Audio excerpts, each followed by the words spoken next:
Hello everyone, this is me Priyanka, a third pro BAMS student currently studying at Central Ayurveda campus.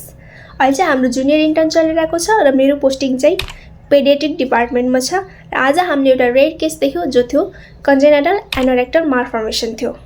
कन्जेनाइटल anorectal मालफर्मेसन भनेको कन्जेनाइटल defect हो जसमा चाहिँ बच्चाको anus ओर rectum properly develop भएको हुँदैन।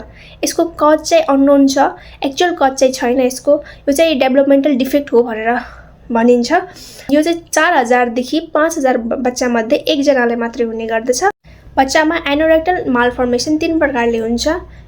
Either त्यो एनल ओपनिङ मिस भएको हुन्छ और एनल ओपनिङ चाहिँ युरेथ्रामा गएर भएको हुन्छ और एनल ओपनिङ रङ प्लेसमा भएको हुन्छ।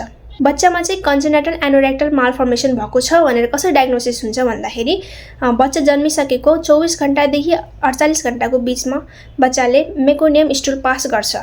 यदि बच्चाले मेकोनियम स्टुल पास गरेको छैन भनेपछि एनल ओपनिङ मिस भएको छ भन्ने बुझिन्छ। अनि यदि बच्चाको मेकोनियम स्टुल युरेथ्राबाट पास भइरहेको छ भनेपछि एनल ओपनिङ युरेथ्रामा भएको छ भन्ने बुझिन्छ। बच्चाको मेकोनियम स्टुल चाहिँ रङ प्लेसबाट पास भइरहेको छ भनेपछि बच्चाको एनल ओपनिङ रङ प्लेसमा भएको छ भनेर बुझ्न सकिन्छ। यस्तो केसमा बच्चाहरुमा चाहिँ जन्मिनासाथ एउटा सर्जरी गरिन्छ जसलाई चाहिँ पोस्टेरियर सैजिटल एनोरेक्टोप्लास्टी भनिन्छ।